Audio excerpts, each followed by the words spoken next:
In order to improve public transportation services, Malaysia Railways recently announced an important plan. They intend to introduce 62 new passenger trains through a lease agreement signed with China, with an estimated total cost of $2.4 billion. The funds will be paid in installments over the next 30 years of the lease period. Interestingly, in recent years, we can clearly feel that China's influence in Southeast Asian infrastructure construction is growing. In sharp contrast, China's main competitor, Japan, has gradually faded out of this market, both in infrastructure construction and train procurement. Even this year, Japan directly withdrew from the Singapore-Malaysia high-speed rail project that was originally planned to cooperate with Malaysia.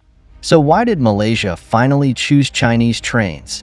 Does Japan still have a chance to regain a place in the Southeast Asian market? If you like our video content, please click to subscribe to my YouTube channel so that you can receive all our latest video content.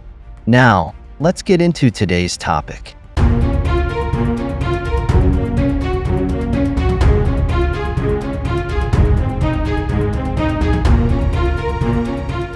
Tourism is one of the important pillars of Malaysia's economy.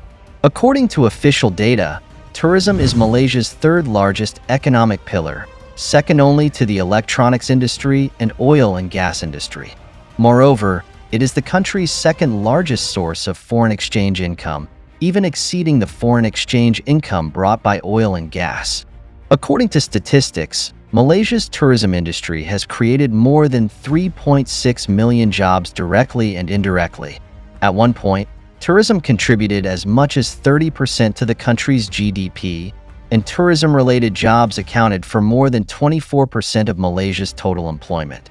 However, when you come to Malaysia for a trip, you may be a little disappointed with the railway transportation system here.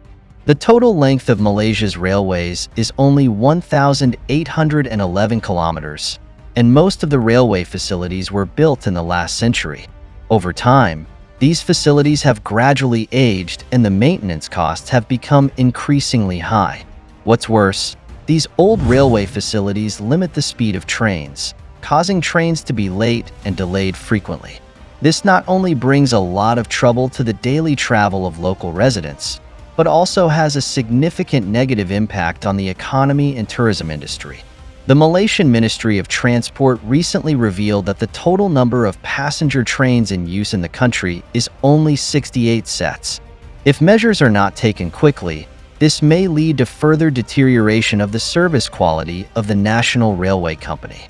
In order to meet this challenge, Malaysia urgently needs to add more passenger trains across the country and ensure that these trains are in good condition.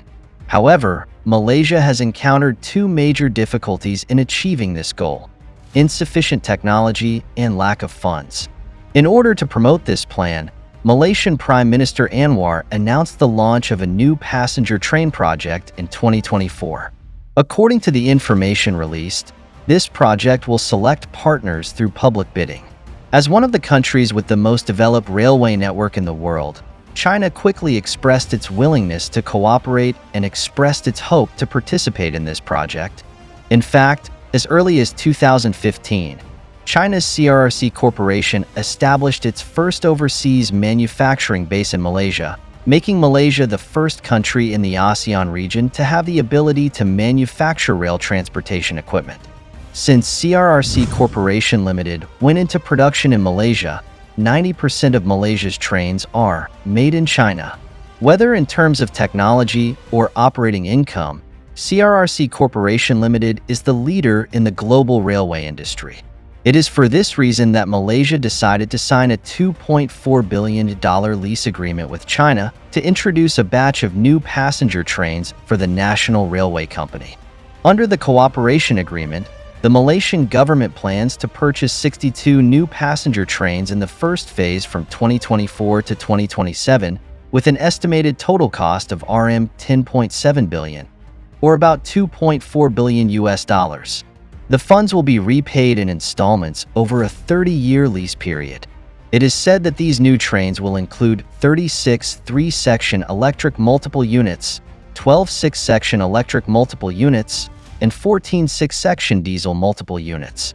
However, The final cost of the project still needs to be determined by further negotiations between the two governments. Compared with traditional procurement methods, the leasing model can make the procurement process faster. But the Malaysian government's goal is to increase the country's train service and railway coverage from the current 30% to 55% by 2027. By 2030, the utilization rate of national railway tracks is expected to increase to 80%. To achieve these goals, the planned initiatives will be implemented in stages to ensure that they are closely aligned with the country's economic and development goals. However, before Malaysia decided to hand over this huge order to China, it also put forward some special requirements and additional terms. That is, the Malaysian government must hold a majority stake in CRRC's local production base and other related entities.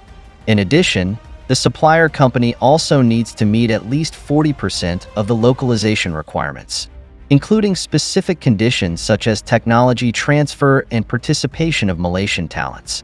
Some people believe that by cooperating with China, Malaysia can not only introduce advanced passenger train technology, but also learn from China's rich experience in railway construction and operation. This will greatly benefit the improvement of Malaysia's public transportation service quality, ease traffic congestion, reduce environmental pollution, and promote the sustainable development of the country's economy. However, some people have expressed concerns about this plan. They believe that although the leasing method can alleviate fiscal pressure in the short term, in the long run, the 30-year lease period may bring a greater burden to the government's finances.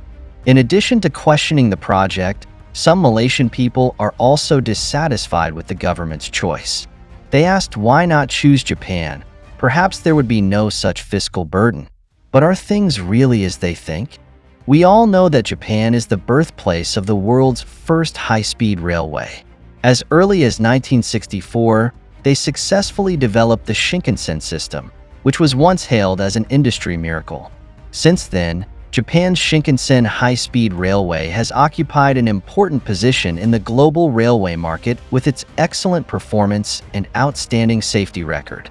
In the 20th century, Japan's Shinkansen even occupied 40% of the global market share, almost becoming the benchmark for global high-speed railway technology and safety. Especially in terms of safety, Japan's high-speed railway has performed perfectly with almost no major accidents. Therefore, the Shinkansen has always won widespread trust from the world with its extremely high reliability and safety. However, after entering the 21st century, Japan's high-speed railway seems to lack stamina in technological innovation and international market expansion. Even this year, Japan announced its withdrawal from the bidding for the high-speed railway project from Singapore to Kuala Lumpur, the capital of Malaysia.